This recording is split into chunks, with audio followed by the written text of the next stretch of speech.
আসসালামু আলাইকুম, সবাই কেমন আছো? আশা করি যে যেখানে আছো ভালো আছো, সুস্থ আছো। আল্লাহর অশেষ রহমতে আলহামদুলিল্লাহ আমিও ভালো আছি।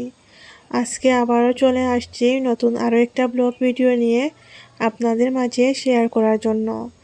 আজকের ব্লগ ভিডিওটা শুরু করেছি বিকেলবেলা থেকে। বিকেল বলতে এই দুপুর 3টা থেকে শুরু করেছি। এক ধরনের বিকেল হয়ে গিয়েছে। তো এখন শীতকালের সময়টা অনেক ছোট্ট দিন, সেই কারণে 3টের সময় মনে হয় যে একেবারে বিকেল হয়ে গিয়েছে। তো এখানে আমি কিছুটা সবজি কিনেছি বলতে আদা রসুন ছিল না ঘরে, তার সাথে কিছুটা মটরশুঁটি নিয়েছি। আর এগুলা হচ্ছে এই রুমের কাছ দিয়ে যাচ্ছিল সবজিওয়ালা, ওনার কাছ থেকে কিনেছি। একটু সস্তা পেয়েছিলাম, তো ভাবলাম কিনে নেই, কারণ আদা রসুনের প্রচুর দাম। আর আজকে একটু সস্তা পেয়েছি, 1 কেজি নিয়েছি 100 টাকা। তো সেই কারণে কিনে ফেললাম, ভাবলাম আদা রসুনের পেস্ট বানিয়ে ফ্রিজে রেখে দেব। আর এই মটরশুঁটিগুলো হচ্ছে নিয়েছি 50 টাকা দিয়ে 1 কেজি।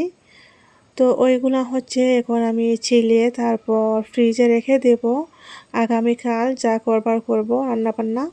বিকেলের দিকে হচ্ছে সবজির বাজারে যেতে হবে, আজকে হচ্ছে সবজির বাজার।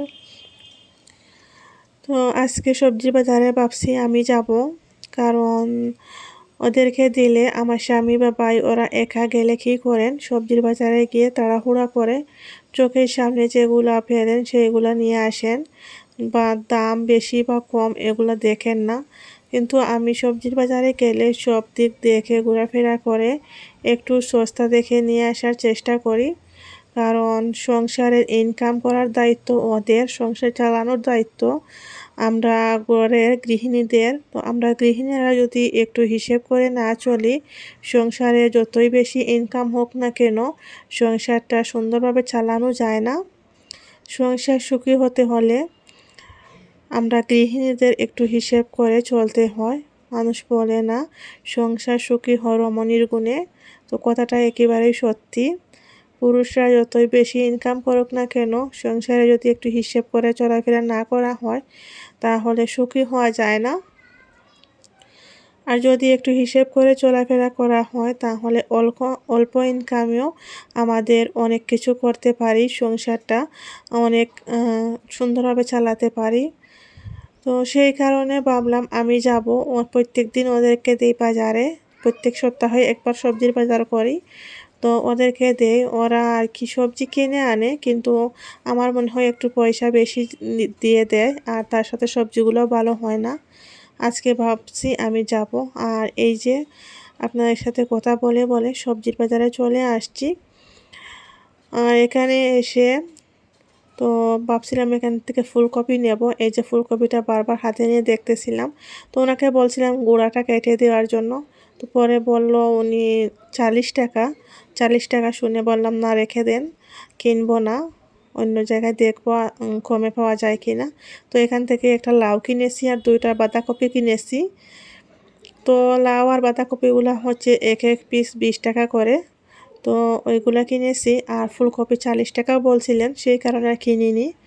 তারপরে ভাবছিলাম এখান থেকে রসুন কিনবো আরও কয়েকটা, কারণ ঘরে যে রসুনগুলো কিনেছি আদা রসুন, ওখানে আমার মনে হচ্ছে আদা বেশি হবে, সেই কারণে ভাবলাম আরও রসুন একটু কিনবো। তো পরে সব কিছু ওজন করিয়ে সব কিছু করিয়ে ফেলেছি। তো তখন যে দেখলাম না বেশি দাম হয়ে যাচ্ছে, পাওয়া কেজি বলতেছেন 80 টাকা। ভাবলাম যে আমি গড়ে 1 কেজি নিয়েছি 100 টাকা, আর এখানে পাওয়া কেজি 80 টাকা, টাকা আর কেনার দরকার নেই ভেবে আর কিনিনি, রেখে আসছি। আর এখানে হচ্ছে দেখছি শুটকি আছে বাজারে, তো ভাবলাম কিছুটা শুটকি নিয়ে নেই। এই শুটকিগুলো হচ্ছে এক এক প্যাকেট 20 টাকা করে, ছোটো বড়ো সব ধরনের শুটকি, একটা প্যাকেট 20 টাকা। তো এখান থেকে আমি বড় ধরনের শুটকি নিয়েছি 2 প্যাকেট 40 টাকা দিয়ে। গ্রাম থেকে শুটকি এনেছিলাম, ওইগুলা শেষ হয়ে গেছে, সেই কারণে এখান থেকে কিনে নিচ্ছি। আর অনেক সময় শুটকি দিয়ে সবজি রান্না করে খেতে আমার কাছে অনেক ভালো লাগে, বা ভর্তাও খেতে অনেক মজা লাগে, সেই কারণে নিলাম। তারপরে এখানে ধনেপাতা নিয়ে নিচ্ছি, ধনেপাতার দাম অনেকটাই কম, সেই কারণে 2টা ধনেপাতার আটা নিয়ে নিয়েছি। এক একটা 10 টাকা করে। তো সেই কারণে ভাবলাম বেশি করে নিয়ে নেই, ফ্রিজে রেখে দেবো, ভালো করে সুন্দর করে রাখলে অনেক দিন যাবে। আর এখানে হঠাৎ করে দেখি যে বথুয়া পাতা আছে না, শাক, বথুয়া শাক। তো এই অনেক বছর 10 বছর ধরে হায়দ্রাবাদে থাকছি আসি, কিন্তু বথুয়া শাক পাইনি, এই প্রথম পেলাম। তো আমাদের মহিলাদের বাজারে গেলে একটা সুবিধা হয়, আমরা সব দিক দিয়ে দেখে শুনে বাজার করে কোথায় কী পাওয়া যায়। জানি না আমার মতো সবাই এরকম করেন কি না, কিন্তু আমি এরকমই করি। যখন বাজারে যাই তখন চেষ্টা করি যে নিজের মনের মতো কোনো কিছু পাওয়া যায় কি না। তো এই বথুয়া শাক হচ্ছে আমার স্বামী অনেক পছন্দ করেন, আর আমারও ভালো লাগে। এখানে বথুয়া শাক প্রথম পেয়েছি, আর দাম অনেকটাই বেশি। আমাদের গ্রামে ওই শাকগুলা বিক্রি করতেন না। আগে আমরা যখন সবজি চাষ করতাম, আমাদের বাবা ওগুলা বিক্রি করতেন না, অনেক মানুষ উঠিয়ে নিয়ে বিক্রি করতো, কিন্তু বাবা বিক্রি করতেন না, ওগুলা অনেক সস্তা সেই কারণে। তো এখানে দেখছি অনেকটাই দাম, এক একটা ভুট্টা দিয়েছিল 5 টাকা করে। তো এখান থেকে আলু দাম করিয়েছিলাম, আলু 30 টাকা কেজি। অন্য জায়গার তুলনায় আমার মনে হয় এখানে কমই আছে, তারপরেও আমি কিনে নিই কারণ আরও সস্তায় পাওয়া যাবে। তো পুরো বাজারটা ঘুরে দেখবো, তারপর কিনবো। যদি না পাই তারপরে কিনে নেব। ওইখানে শালগম দেখছিলাম, কিন্তু শালগম কিনিনি কারণ ঘরে মাছ মাংস কোনো কিছুই নেই, আর শালগম একেবারে নিরামিষ খাওয়া যাবে না, সেই কারণে আর কিনিনি। আর আগে একদিন খেয়েছি শালগম মাংস দিয়ে। আর এখান থেকে ভাবছিলাম মূলা কিনবো। তো মূলাগুলো দেখতে গ্রামের মূলা মতো লাগছিল, ভাবছিলাম হয়তো ভালো হবে, কিন্তু দেখি না ভিতরটা কীরকম, ভালো নেই, সেই কারণে আর কিনিনি। তারপরে এখানে টমেটো হচ্ছে 30 টাকা করে কেজি।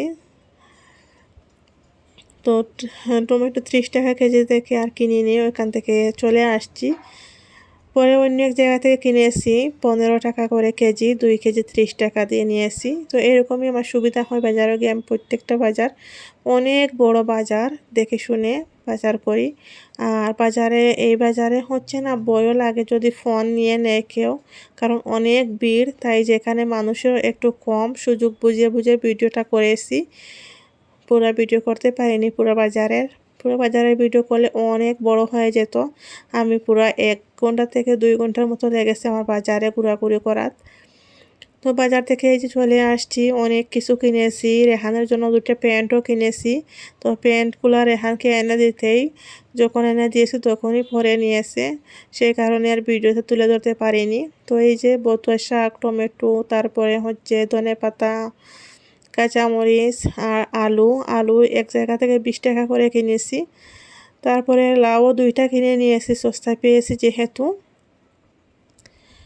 ফুলকপি, এই যে ফুলকপি দেখতেছেন, ফুলকপি অন্য এক জায়গা থেকে একটু কম দামে পেয়েছিলাম, কিনে নিয়ে আসি। তো সব কিছু আর কি মনের মতো করে বাজার করেছি বলতে পারেন আজকে। এখানে 500 টাকা দিয়ে এই সব কিছু কিনেছি। তো আমি যখনই বাজারে যাই না কেন, আমার সাথে আমার ভাই বা আমার হাজব্যান্ড, 2জন থেকে যে কোনো একজন গেলে ওরা বিরক্ত হয়ে যায়, বলে যে তুমি এত ঘোরাফেরা কেন করো। আমার মনে হয় যে একটু টাকা যদি সেভ করতে পারি, কারণ আজকালকার দুনিয়াতে 1 টাকা কেউ ফ্রিতে দেওয়ার নেই। তো সেই কারণে ভাবি যে পুরো বাজারটা ঘুরে দেখে শুনে, যেখানে ভালো পাওয়া যায়, একটু কম দামে পাওয়া যায়, সেখান থেকে কিনতে। কারণ সংসারটা চালাতে গেলে, কম ইনকাম দিয়ে সংসার চালাতে গেলে অনেকটাই হিসেব করে চলতে হয়। আর অনেকটাই হিসেব করে চলতে হয়, তার সাথে অনেক কষ্টও করতে হয়। শুধু যে স্বামীরা ইনকাম করে এনে দিচ্ছে আর আমরা ঘরে বসে বসে খাবো, সেটা না। আমাদের গৃহিণীদের অনেকটাই কষ্ট করতে হয়। বাহিরে গিয়ে কাজ না করলে কি হলো, ঘরে অনেক হিসেব করে কষ্ট করে চলতে হয়। স্বামীর ইনকাম কম থাকলে, আর যাদের স্বামীর ইনকাম বেশি আছে, তাদের ব্যাপারটাই অন্যরকম। আমি সব সময় আমার থেকে নিচের মানুষ যেগুলো, তাদেরকে বেশিরভাগ ফলো করি, বা তাদের নিয়ে বেশিরভাগ চিন্তা করি যে আমার থেকে নিচের মানুষগুলো কীভাবে চলতেছে, কীরকম খাচ্ছে, কীরকম কী করতেছে। আমার থেকে উপর লেভেলের যারা তাদেরকে আমি ফলো করলেও তাদের মতো আমি চিন্তা ভাবনা করি না, কারণ তাদের মতো হতে পারবো না আমি। আর তাদের মতো চিন্তা ভাবনা করে আমার সময় নষ্ট করে লাভ নেই। আমি যেভাবেই আছি আলহামদুলিল্লাহ, আল্লাহর কাছে লাখো কোটি শুকরিয়া আদায় করি। আমার থেকে আরও নিচের মানুষ যারা আছেন তাদের অবস্থা আরও খারাপ। আমি যে এই যে সবজিগুলা কিনেছি বা আমি যেভাবে চলাফেরা করে যাচ্ছি ও যাত্রীদেরকে নিয়ে সব কিছু ম্যানেজ করে চলতে পারতেছি, কিন্তু ওই রকমই মানুষ অনেক মানুষের আছে, এরকম অবস্থাও নেই। আল্লাহর কাছে দোয়া করি সব সময় আমি যে আল্লাহ সবাইকে ভালো রাখুক, সুস্থ রাখুক, সব সময় সবার মনে নেক ইচ্ছাগুলো পূরণ হোক। কারণ আজকাল মানুষ অনেক অনেক কষ্ট করতেছে দুই মুঠ ভাত খাওয়ার জন্য, সংসারকে সুখী রাখার জন্য। তো আমি যেভাবে আছি আমি ভালো আছি, আর আমি কখনো গৌরব করি না যে আমি এইভাবে চলতেছি বা ভালো আছি এই সেই। আমি সবসময় আল্লাহর কাছে শুকরিয়া আদায় করতে চাই, কারণ বলা যাবে না, হয়তো আল্লাহ আমাকে এর থেকে আরও নিচে নামিয়ে নিতে পারেন বা উপর লেভেলে উঠাতেও পারেন। আল্লাহর কাছে সব কিছু সম্ভব। সেই কারণে আমি কখনো আমার যে কোনো কিছু নিয়ে আমি মানুষের কাছে বলি না যে আমার এরকম আছে সেরকম আছে। আমি চাই সব সময় নিচের লেভেলে থাকতে, কারণ বেশি গৌরব করা ভালো না। অনেক মানুষ আছে নিজের টাকা পয়সা নিয়ে অনেক গৌরব করে, তো তাদের মতো আমি হতে চাই না। আর তাদের মতো টাকা পয়সা আল্লাহ আমাকে দিক না, এরকম টাকা পয়সা আমার লাগবে না, চাইও না আমি। তো এখানে হচ্ছে পরের দিন, যেই দিন সবজি কিনে নিয়ে আসছি আগের দিন বুধবারে, গতকালকে সবজি কিনে নিয়ে আসছি। তো আস্তে আস্তে রাত হয়ে গেছে, রাত্রে এসে তারপর হচ্ছে বাচ্চাদেরকে খাইয়ে দাইয়ে ঘুমিয়ে পড়েছিলাম। আর এটা হচ্ছে আজকে বৃহস্পতিবারের ভিডিও। তো আজকে হচ্ছে সবগুলা সবজি, ধনেপাতা, কাঁচামরিচ, ওই সবগুলা আর কি আমি যা যা কাটাকুটি করে রাখার আছে যতগুলো পারছি আর কি, দুপুরের আগ পর্যন্ত ততগুলো আমি করে রাখতেছি। কারণ ওইগুলো এভাবে সুন্দর করে পরিষ্কার করে রাখলে অনেক দিন যাবে।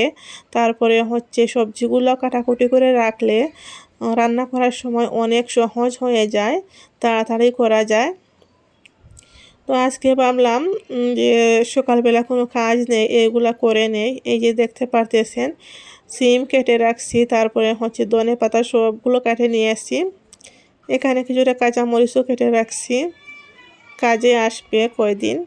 এখানে পেঁয়াজ কেটে রেখেছি এক বক্স, তো এক সপ্তাহের জন্য পেঁয়াজটা কাটছি। আর এই যে কাঁচামরিচগুলো বুটা ফেলে দিয়েছি। তার সাথে হচ্ছে বতুয়া শাক কেটে রাখছি, বতুয়া শাকগুলো রান্না করব, এখন ভাজা করব। এই যে বতুয়া শাকগুলো হচ্ছে আমি ছোটো ছোটো করে কেটে নিয়েছি, ওগুলা হচ্ছে আমি মটরশুঁটি দিয়ে ভাজা করব। আর এই শাক ভাজার রেসিপিটা আমি আমার পুরানো চ্যানেলে শেয়ার করব।